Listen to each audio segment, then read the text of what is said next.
Como você deve saber, eu estou em treinamento para ser um juiz.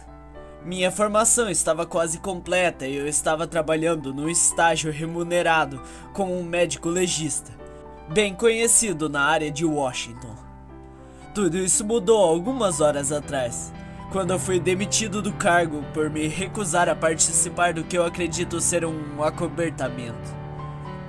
Mesmo que tenha sido alertado sobre as consequências se vazasse qualquer informação sobre esse caso, a minha consciência não ficaria bem se eu ficasse quieto. Isso é algo que as pessoas precisam saber. Há alguns dias recebemos um telefonema da polícia do metrô sobre um possível corpo descoberto na linha vermelha. Desde que comecei a trabalhar como legista, temos respondido a algumas chamadas no sistema de metrô. A primeira vez foi uma mulher que tropeçou em uma mala de alguém ao tentar ultrapassá-la nas escadas rolantes. Ela acabou com o pescoço quebrado. 2 vezes fomos chamados por um ataque cardíaco e uma vez para um assalto tarde da noite. O pobre rapaz foi esfaqueado várias vezes no estômago, mesmo tendo entregado o relógio e a carteira para o assaltante. Até agora eu não vi nada especificamente sangrento. E foi um pouco decepcionante quando disseram que era apenas um homem caído no trem. É errado desejar ser chamado a um caso que alguém foi empurrado nos trilhos? Enfim, quando chegamos, os paramédicos já estavam em cena. Então nós achamos que era apenas um desentendimento e fomos chamados para fora prematuramente. Mas a fita da polícia bloqueou toda a plataforma da estação. Do nosso ponto de vista, do topo das escadas rolantes, poderíamos dizer que algo não estava certo. Os paramédicos do lado de fora da porta do carro do trem, e eles não estavam realmente fazendo nada, exceto discutindo e apontando para um corpo caído contra uma janela dentro. Poderíamos ter ido embora, mas decidimos dar uma olhada de qualquer jeito só para ver o que estava acontecendo. Quando nos aproximamos, ouvi um pouco da conversa entre os 2 paramédicos. Ele está morto, não é? Disse o mais velho dos 2. Sim, mas mortos não fazem isso. Fazer o quê? Eu pensei. Uma vez que eles nos viram, eles rapidamente concordaram que o homem estava morto e logo saiu de cena para nós analisarmos. É evidente que essa não era uma chamada que eles queriam lhe dar. Eu podia sentir isso. A polícia também não era de muita ajuda. Eu conversei com os policiais na cena enquanto o Doc entrou para dar uma olhada no homem no trem. Um dos detetives comentou que não havia sinais de assassinato. Todas as testemunhas afirmam que o cara simplesmente sentou-se como todos os outros e em seguida parou de respirar. Causas naturais, eu pensei. Parecia só mais um caso seco. Mas quando olhei por cima do meu ombro para o Doc, ele parecia confuso. Olhe para isso, disse ele para mim quando eu entrei no vagão. Ao me aproximar, parecia que o homem estava dormindo, como qualquer passageiro faz quando sabe que sua parada não está por perto. Olhar para quê? Eu perguntei. os olhos. A cabeça do homem estava para frente, com um queixo no peito, de modo que eu tinha que me ajoelhar para conseguir dar uma boa olhada em seu rosto. Quando fiz isso, Doc começou a falar alto consigo mesmo, como ele costuma fazer, apenas repassando sua lista mental. Ele não respira, não tem pulso e sua pele está gelada. O tempo aproximado da morte é de 6 a 8 horas. Estou no corredor do trem, tentando fazer uma análise com a lanterna pino, já que a pouca iluminação do trem não ajuda muito. Os olhos do homem estavam abertos e eles pareciam estar olhando para mim. Não é raro, por isso eu me inclino mais para perto, na esperança de descobrir o que é que Doc queria que eu visse, de modo que eu não parecesse um idiota, claro. E então, o cadáver piscou. Eu dei um salto para trás tão rápido quanto um mangusto pularia para se afastar de uma cobra. Mas que porra é essa? Eu perguntei. Exatamente. Tem que ser apenas mais um espasmo muscular, certo? Eu também pensei nisso. Ele pega o cara pelo cabelo e puxa a cabeça para trás. Com a outra mão, ele acena um dedo na frente dos olhos abertos do homem, que, em seguida, começa a acompanhar como o Doc move o dedo para a esquerda e para a direita. Então o homem olhou para mim e piscou novamente. Você já viu algo assim antes? Algo assim? Nunca. Ele está morto, certo? Eu diria que ele está morto como uma porta. Deixamos o oficial encarregado. Sabemos que não foi possível determinar a causa da morte no local. Uma necrópsia completa teria que ser feita para fazer qualquer tipo de determinação. Ele fez uma nota no relatório que este corpo tinha uma tendência a segui-lo com os olhos e ocasionalmente piscar. Extraoficialmente, ele me contou que o caso inteiro o incomodava. O homem, segundo ele, não tinha qualquer identificação.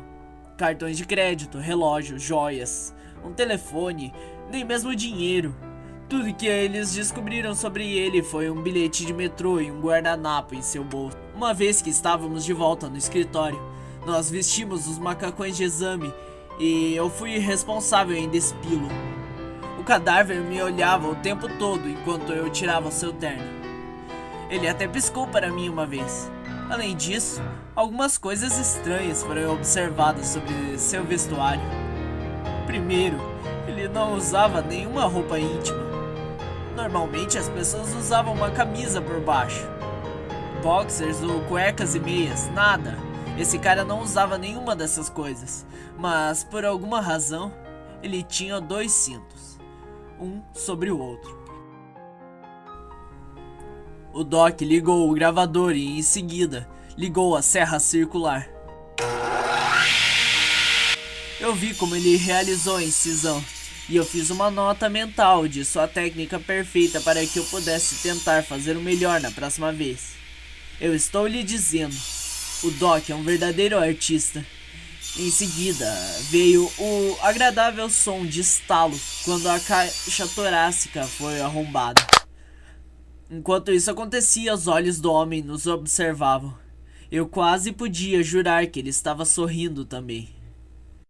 Durante a hora seguinte, o Doc fez anotações do exame. Ele me entregou cada órgão para ser pesado e catalogado.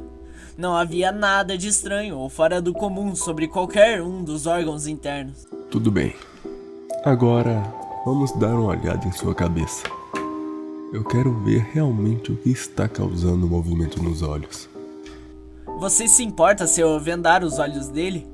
Tentei permanecer tão profissional quanto eu pude, mas o piscar constante me enervava.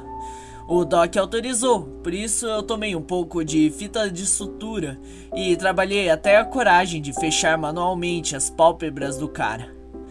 Imediatamente ele começou a se mover. Todo o seu rosto estava convulsionando e contorcendo-se, tentando se libertar da fita. Acho que ele não gostou da ideia, disse o Doc. Então ele tentou tirar a fita dos olhos do homem. Os movimentos violentos pararam imediatamente e o homem piscou para o Doc. Isso não é normal, eu disse. Há uma razão científica para tudo. Nosso trabalho é simplesmente encontrá-lo. Mas ele estava lutando para tirar a fita dos olhos. Eu acho que ele quer ver. Você quer remover o crânio ou quer que eu o faça? Eu estou muito abalado para lidar com o equipamento. Assim acho melhor apenas ver como o Doc usa a serra em torno do crânio do homem. O bastardo ainda está sorrindo. Eu tenho certeza disso. Ele está olhando para mim e piscando com seu olho esquerdo, depois o direito, depois o esquerdo novamente. Eu ouço o som de estalo familiarizado causado pelo topo de um crânio que está sendo puxado para fora. Uou! Ok. Acho que você deveria dar uma olhada nisso. O que é isso? Pergunto enquanto ando ao redor para ver o que está vendo. Os olhos do homem me seguem, é claro. Ele não tem nenhum cérebro. Doc? Agora não. Arrume suas coisas e vá pra casa. Vou terminar de arrumar isso. Mas... Vá logo! Eu ligo pra você mais tarde. Isso não foi um pedido, foi uma ordem. Mais uma coisa. Não diga nada a ninguém. Doc nunca me ligou de volta. Cada vez que eu tentava contato, caía na caixa postal. Tentei voltar no dia seguinte, mas o segurança não me deixou entrar no prédio. Disseram que eu era para aguardar novas instruções.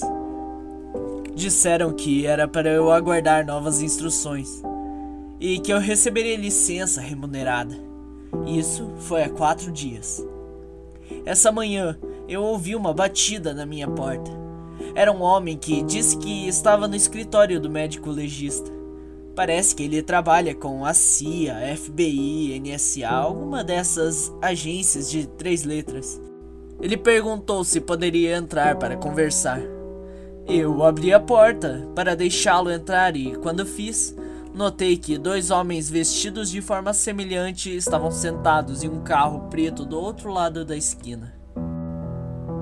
Notei que havia 2 homens vestidos de forma semelhante sentados em um carro preto do outro lado da rua. Em sua pasta havia o arquivo do caso para John Doe que fora encontrado no trem. Todas as notas sobre o movimento dos olhos e piscadas foram removidas. Não houve menção de qualquer coisa fora do comum, muito menos um cérebro ausente. Esse arquivo já tem a assinatura do Doc, e este homem está pedindo para eu assiná-lo também. Eu tento dizer a ele que o arquivo está errado, mas ele levanta a mão e... Esta é a forma que isso aconteceu. Agora assine. Eu me pergunto sobre o Doc. Eu quero saber por que eu não tenho notícias dele. Ele diz que o Doc se foi. A forma como ele disse isso me fez pensar o pior. Eu me recuso a assiná-lo e peço para falar com o diretor do escritório do médico legista. O homem me informa que seria impossível e que eu seria demitido. Mas demitido não é a palavra que ele usou.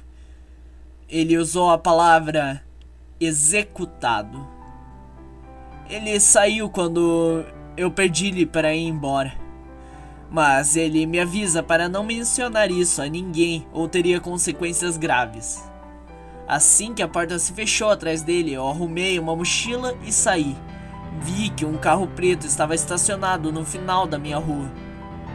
Eu só poderia ser paranoico. Para me certificar que eu não estava sendo seguido, eu mudei de direção várias vezes. Quando eu me senti seguro o suficiente, eu entrei em um bairro residencial próximo e encontrei um sinal de Wi-Fi livre. Acho que algo estranho está acontecendo aqui em Washington. Talvez em outros lugares também. Eu não sei o que poderia ser, mas eu sinto que o Doc e eu vimos algo que não era para sabermos. E agora estamos em perigo. Encontrei o número da casa do Doc. Quando eu liguei para ele, foi direto para o correio de voz. Tentei deixar uma mensagem para ele, mas a linha ficou muda depois que eu comecei a falar. Se alguém está monitorando meus telefonemas, é possível que meu carro esteja grampeado também. Eles já sabem exatamente onde eu estou. Mais uma vez, talvez eu esteja apenas paranoico, louco. Talvez haja uma explicação completamente lógica para um cadáver espantalho que olha, pisca e sorri. Eu não posso imaginar como algo assim poderia existir ou por que existiria. Eu estou com medo. Muito, muito medo. Eu decidi que a única coisa a fazer seria escrever isso e enviá-lo a todas as pessoas que eu conheço. Eu espero que essa informação chegue a alguém.